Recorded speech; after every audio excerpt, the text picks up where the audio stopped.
প্রেম করে বিয়ে করেছিলাম। তো বর যেন আমাকে চোখে হারাতো, সবসময় ভালোবাসতো। তখন বয়স ছিল আমার ১৬ বছর।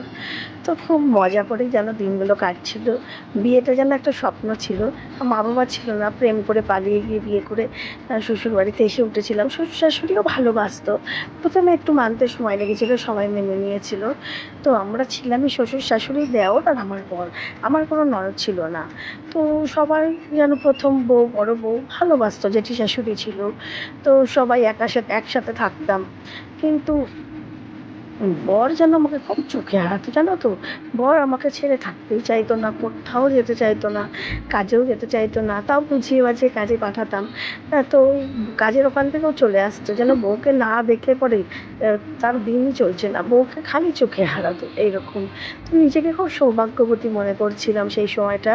কারণ সবাই তো চায় বলো বিয়ের পরে বউ যেন তার স্বামীকে চোখে হারায়। ওই স্বামী যেন তার বউকে আর কি চোখে হারায়। এরকম ব্যাপারটা আমার জীবনেও ঘটেছে। তো আমি তো স্বাভাবিক কথা, খুব খুশিই থাকবো, আনন্দেই থাকবো। এইভাবে যেতে যেতে একটা বছর কেটে গেল। খুব ঘুরতাম, খুব ফিরতাম, খুব সিনেমা দেখতাম এইভাবে করে। তো তারপরে যে ঘটনাটা হলো সেটাই হচ্ছে তোমাদেরকে আজকে শেয়ার করব। তো শুভ সকাল বন্ধুরা। আজকে সকালবেলাটাই আমার জীবনী দিয়ে শুরু করলাম তোমাদের কাছে। তো দেখো তোমাদের কেমন লাগে আমার জীবনের ঘটনাটা। তো তারপরে কি হলো, বছরখানেক পর আমি প্রেগনেন্ট হয়ে গেলাম। প্রেগনেন্ট হওয়ার পর থেকেই আমাকে দেখাশোনার জন্য প্রয়োজন ছিল লোক। বাড়িতে সবাই থাকলেও পরেও তো মানে শাশুড়ি দিনের বেলা থাকতো না, কারণ উনি এক জায়গায় কাজে যেত। আর বাড়িতে জেঠি শাশুড়ি সবসময় থাকতেন না, তিনিও কাজে যেতেন। তো আর কেউই সেরকম থাকতো না বাড়িতে। দেওর কী করবে, বর তো কাজে যেত। আর তারপরে প্রেগনেন্ট হওয়ার পর তার দায়িত্ব আরও চেপে গেল মাথায়, যে কীভাবে কী উন্নতি করতে হবে সেই জন্য। তো কী করবো ভেবে পাই না। তখন বাপের বাড়িতেও কেউ ছিল না। তখন আমার এক বান্ধবী ছিল, জানো তো বন্ধুরা? আমার বান্ধবী, আমার বেস্ট ফ্রেন্ড যাকে বলে, আমার বোনের থেকেও বেশি খুব ভালোবাসতাম। সেই বান্ধবীকে আমার কাছে নিয়ে এলাম, বলে তার মা বাবাকে বলে নিয়ে এলাম। তার মা বাবাও আমাকে মেয়ের মতন ভালোবাসতো। সেই হিসেবে আমি নিয়ে এলাম যে আমার বাড়িতে যাক, গিয়ে আমাকে একটু এই সময়টা উদ্ধার করে দিক, আমাকে একটু দেখাশোনা করুক। কারণ আমার শরীরের কন্ডিশনটা ভালো ছিল না, আমাকে দেখাশোনার জন্য একজনের সবসময় প্রয়োজন ছিল, নিজেদের লোক। আর আমরা তো ঘরে সবসময় কাজের লোক রাখার মতন আমাদের ক্ষমতা নেই। সে তো আমার বান্ধবীকে আমার কাছে নিয়ে রেখে দিল। আর ওর সেই সময়টা পরীক্ষা হয়ে গিয়েছিল, তো ওই অসুবিধা ছিল না, ওকে সাথে করে নিয়ে এসে রেখেছিলাম। তো এটাই হলো আমার জীবনের কাল, জানো তো বন্ধুরা। তো বান্ধবীকে যেই এনে রেখেছি, আস্তে আস্তে ও কিন্তু আমাকে দেখাশোনা করতো, খুব ভালোভাবেই দেখাশোনা করতো, ভালোবাসতো, সব কিছুই করতো। কিন্তু মানে আমার সাথে সাথে আমার বরকেও খুব ভালোবাসতো। তো আমার কিন্তু মনে কোনো সময় কিছু আসেনি। আমি ভাবতাম ভাবতাম আমার বরকেও ভালো যদি বাসে তো ভালোই তো। কিন্তু সেই ভালোবাসা না, আমি ভেবেছিলাম যে এরকম একটা বোনের বাড়িতে, দিদির বাড়িতে বোন আসে, দিদির জামাইবাবুর সম্পর্কে, সেই সম্পর্কটা। কিন্তু আমার কখনো ভাবতে পারিনি যে আমার বান্ধবী আমার জীবনটা নষ্ট করে দিতে পারে, ছারখার করে দিতে পারে আমার বান্ধবী আমার জীবনটা। তো আমি যখন ওকে এনেছিলাম তখন আমার প্রেগনেন্টের ৭ মাস চলছিল। ওর মা বাবাকে বলেই নিয়েছিলাম যে ৩-৪ মাস আমার কাছে থাকবে। আর একই পাড়ার জন্য কোনো অসুবিধা হয়নি। ওর মা বাবা যখন তখন এসে দেখে যেতে পারতো। তো ও এসেছিল, বেশ আমাকে দেখাশোনা এত সুন্দর করছিল, আমি সুস্থ হয়ে গেছিলাম। যেটুকু আমার প্রবলেম ছিল সেটা কমে যাচ্ছিল। এমনকি রান্নাবান্না করেও খাওয়াচ্ছিল, আমার সাথে সাথে আমার বরকেও খাওয়াচ্ছিল।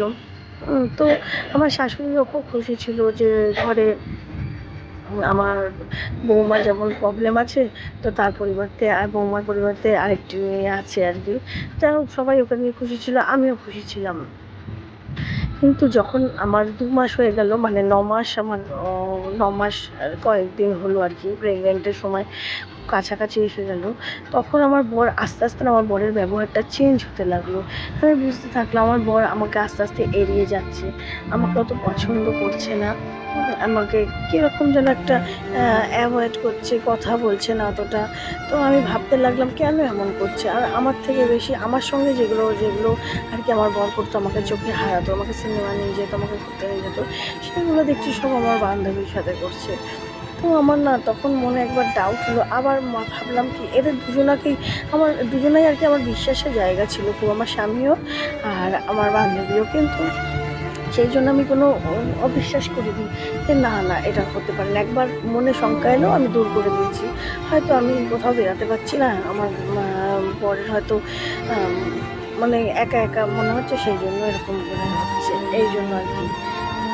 তো তারপরে দেখছি আরও কিছুদিন যখন ভরা 10 মাস আমার, আর হয়তো ডেট আছে আমার ডেলিভারি হওয়ার 10-12 দিন, তখন আমার বর আমার ধারে কাছে আসছে না। যেই ঘরে বান্ধবী ঘুমাতো সেই ঘরটাতে গিয়ে দেখছি ও দিনে বেশিরভাগ সময়টা যখন বাড়ি থাকছে কাটাচ্ছে। হ্যাঁ, এমনকি রাত্রিবেলা একদিন জানো তো বন্ধুরা, মাঝরাতে ঘুম ভেঙেছে, মাঝরাতে ঘুম ভেঙে দেখছি আমার বর পাশে নেই। আমার বুকটা কেমন করলো, বুকের ভিতরটা যেন তোলপাড় করে গেল যে মাঝরাতে কোথায় গেল। আস্তে আস্তে আমি কোনো রকমে উঠলাম, উঠে যখন আমি দেখলাম যে আমার বান্ধবীর পাশে আমার স্বামী শুয়ে রয়েছে, আর সেখানে তারা হেসে খেলে মানে রাতটা কাটাচ্ছে, মধুর রাত কাটাচ্ছে। আমার ওই দৃশ্য দেখার পর জীবনটা যেন মনে হচ্ছে তখনই দিয়ে দিই। শুধু আমার পেটের সন্তানের কথা ভেবে আমি সেই জীবনটা তখন দিতে পারিনি, কিন্তু আমার তখন সত্যি জীবন্ত লাশ হয়ে গেছিলাম। যাকে হাতে ধরে চলে এসেছিলাম, যাকে কোনো কিছু চিন্তা করিনি, যার সাথে আসার সময় যেমন আমার মা ছিল না, বাবা ছিল না, ভাবলাম যে না এই আমার সব জীবনের, একে যে আঁকড়ে ধরেই আমি সারাটা জীবন কাটিয়ে দিতে পারবো। সে তো দেখছি আমাকে জীবনের প্রথম অধ্যায়টাও পার করলো না, আমার হাত ধরে আমার সাথে বিশ্বাসঘাতকতা করলো। কিন্তু আমি আমার স্বামীকে, আমার বান্ধবীকে খুবই ভালোবাসতাম। তারপরেই জানো তো বন্ধুরা, আমার 1 দিন কি 2 দিন পরে ডেলিভারির ডেটের 2 দিন মানে কিছুদিন আগেই আমার প্রেগন্যান্সির ব্যথা উঠে গেল। তো আমি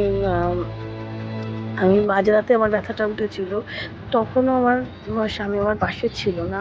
আমি চিৎকার করে কাঁদছি, এদিকে আমি চিৎকার করে কাঁদছি, এদিকে ওরা মধুর রাত কাটাতে ব্যস্ত। ওরা সেই সময়টা নিজেদের মধ্যে বিলীন হয়ে গেছিলো। মানে দুজনের মধ্যে কেউ যে বাইরের কথা শুনবে তারা সেই ছিল না। ওরা মত্ত হয়ে সারাটা রাত কাটাচ্ছিল, আর আমি এদিকে সারাটা রাত মানে খুব ব্যথায়, কী বলবো, তোমরা জানোই মা আমার ব্যথা কীরকম, সেই ব্যথায় খুব করে যাচ্ছিলাম, প্রায় আধমরা হয়ে গেছিলাম। ভোরের বেলা স্বামী সারা রাত বান্ধবীর সাথে কাটিয়ে যখন আমার ঘরে ঢুকলো, তখন আমার ওই অবস্থা দেখে আমাকে হসপিটালে অ্যাডমিট করলো। তো তারপরে আমার একটি পুত্র সন্তান হলো। তো তো আমার স্বামী প্রথমে খুব খুশি হলো পুত্র সন্তান দেখে, আমার বান্ধবীও খুব খুশি হলো, আমার শ্বশুর শাশুড়ি সবাই খুশি হলো। তারপরে আমাকে বাড়িতে নিয়ে আসা হলো। তো আমার সিজারিয়ান হয়েছিল। তো বাড়িতে নিয়ে আসার পরে আমাকে খুব সেবা শুশ্রূষা আমার বান্ধবীও করলো, আমার শাশুড়িও করলো, আমার বড়ও আমার ছেলেকে দেখতে আসতো ঘরে, আতুর ঘর ছিল তো তাই আসতো, কিন্তু এই ঘরে তো থাকতো না। আর আমার শাশুড়ি ততক্ষণে জেনে গিয়েছিল যে আমার বান্ধবীর সাথে আমার বরের একটা সম্পর্ক হয়েছিল। তো তারাও কোনো বাধা দিল না, হয়তো তারাও মনে মনে চেয়েছিল এই সম্পর্কটা টিকুক। তো আমার কোথায় যেন ওইটুকু মানে ওই 2-3 মাস যেন আমার মাথার উপর ছাদ ভেঙে পড়লো। আমার সবার ভালোবাসা থেকে আমি বঞ্চিত হলাম। তো আমি কাউকে দোষ দিইনি, দোষ দিয়েছিলাম খালি ভগবানকে। ঈশ্বর, তুমি কি এখানেও আমাকে এরকম করলে, বাবা মাকেও নিয়ে নিলে, এখানেও আমার জীবনটা এরকম করে দিলে। কিন্তু আমি পণ করেছিলাম এই বাড়ি ছেড়ে আমি কোথাও যাব না, আর যাওয়ার জায়গাও ছিল না। তো তখন আমি একটা ছেলে, যখন আমার 6 মাস হলো, 6 মাস পর্যন্ত আমার বান্ধবী তার মধ্যে একটা ঘটনা হয়ে গেল। 2 মাস যখন আমার ছেলের বয়স হলো, তখন আমার বান্ধবীর বাবা মা নিয়ে চলে গেল বান্ধবীকে। কিন্তু আমার বর তখন খুব উদাস হয়ে গেল, আমাকে সময় তো দিতই না, উল্টে বান্ধবীর বাড়িতে গিয়েও অর্ধেক সময় দিত। কিন্তু বান্ধবীর বাবা মা বুঝতে পেরেও, হয়তো বুঝেছে কিনা জানিও না, বুঝতে পেরেও হয়তো চুপচাপ ছিল। তখন আমি একটা সিদ্ধান্ত নিলাম, না আমার সাথে যা হয়েছে হয়েছে, আমি আমার বরের সাথে অন্যায় হতে দেবো না। আমার বর যখন তাকে ভালোবেসেছে, আমার বান্ধবী যখন ভালোবেসেছে, আর দুজনাই যখন আমার ভালোবাসার পাত্র, তাদের আমি কষ্ট পেতে দেবো না। তখন আমি তাদেরকে নিজের হাতে ডেকে, নিজেকে আর কি নিজের হাতে বিয়ে দিলাম, তাদেরকে ডেকে সমস্ত কিছু বললাম। তারা তো অবাক হয়ে গেছে, ভেবেছে আমি বুঝতে পারলাম কী করে, কিন্তু হয়তো মনে মনে জানতো, কিন্তু মানে আমি যে এই সিদ্ধান্তটা নেবো তারা বুঝতে পারিনি। আমি তাদেরকে ডেকে বললাম আমি তোমাদের বিয়ে দেবো, একসাথে দুই বান্ধবী 2 সতীন হয়ে থাকবো। এই বলে তাদেরকে আমি ডেকে মন্দিরে নিয়ে গিয়ে একটা দিন দেখে আমার শ্বশুর শাশুড়িকে ডেকে বান্ধবীর বাবা মাকে ডেকে সবাইকে ডেকে একদিন দিন দেখে বিয়ে দিয়ে দিলাম। তো তারপর থেকে 2 সতীন হয়ে থাকলাম, কিন্তু আমার বরের 90% অংশ আর কি, মানে শরীরের হোক মনের হোক, সেটা আমার বান্ধবী পেত। 10 ভাগ হয়তো আমি আর আমার ছেলে পেতাম। আমি তাতেই মেনে নিয়েছিলাম, ঠিক আছে তাই সই, তবু আমি আমার স্বামীর সংসারে থাকবো, আমার শ্বশুরবাড়িতে থাকবো, আমি আমার বরের কাছে থাকবো। বন্ধুরা, কেমন লাগলো জীবনীটা? কিন্তু একটা কথা বন্ধুরা বলি, ক্ষমা চেয়ে নিচ্ছি। এই ঘটনাটা কিন্তু আমার জীবনের নয়, এই ঘটনাটা আমার এক পরিচিত আর কি বোনের মতন। সে আমার কাছে একদিন কেঁদে কেঁদে এই জীবনীটা বলছিল, আমার খুব কষ্ট হচ্ছিল। তো বলেছিল যে দিদি এই জীবনীটা তুমি তুলে ধরো একটু, আমার জীবনীটা আমি যেন দেখেও একটু চোখে শান্তি পাই। খুব কষ্টের হয়েছে মেয়েটা। তো আমার বুকের ভিতরটা যেন নাড়া পড়ে গেছিলো এত কষ্টে। তো লেগেছিলো আর কি, যে ভাবছিলাম খালি যে এটা যদি আমার সাথে হতো আমি তো বাঁচতেই পারতাম না। এই সিদ্ধান্তটা দূরের কথা, আমি কোনো সিদ্ধান্তই নিতে পারতাম না। তো যাই হোক, ও একটা বড় সিদ্ধান্ত নিয়েছে, ঠিক কি ভুল জানি না, যেহেতু ও নিয়েছে এই সিদ্ধান্তটা, তো আমার তো কিছু এখানে বলার নেই। তবু ওর জীবনীটা তোমাদের কাছে তুলে ধরলাম বন্ধুরা। আর সবাই হয়তো মনে করেছিলে আমার জীবনে সেই ভিডিওটা দেখতে এসেছিলে, তো ক্ষমা চেয়ে নিলাম আবারও। কারণ প্রথমেই যদি আমি বলতাম যে এটা আমার জীবনী না আমার একটা বন্ধুর জীবনী, হয়তো তোমরা শুনতে চাইতে না। তো সেই জন্য আমার বান্ধবীর জীবনীটা তোমাদের কাছে এইভাবে তুলে ধরলাম। কিন্তু জীবনীটা একদম সত্য। বন্ধুরা, তোমাদের মতামত কী, মেয়েটার কী করা উচিত ছিল এই সময়টা, তো তোমরা একটু কমেন্ট করে জানিও। তো দেখো, তোমাদের সাথে কথা বলতে বলতে পুরো ব্লগটাই আমার প্রায় শেষ হয়ে গেল। দেখলে আমি সব কাজকর্ম শেষ করে নিলাম। তো এখন প্রায় দুপুর কটা বাজে, দুপুর কি বিকেল হয়ে গেছে, 4টে বাজতে যায়। তো কে কোথা থেকে দেখছো আর তোমাদের মতামত কি অবশ্যই কমেন্ট করে জানিও। আর ভিডিওটা ভালো লাগলে একটু পাশে থেকেও সাবস্ক্রাইব করো আর শেয়ার করে দিও একটু বন্ধুরা। তো চলো আবার আসবো নতুন একটা ভিডিও নিয়ে। ততক্ষণ সবাই খুব ভালো থেকো, সুস্থ থেকো। Tata, bye bye.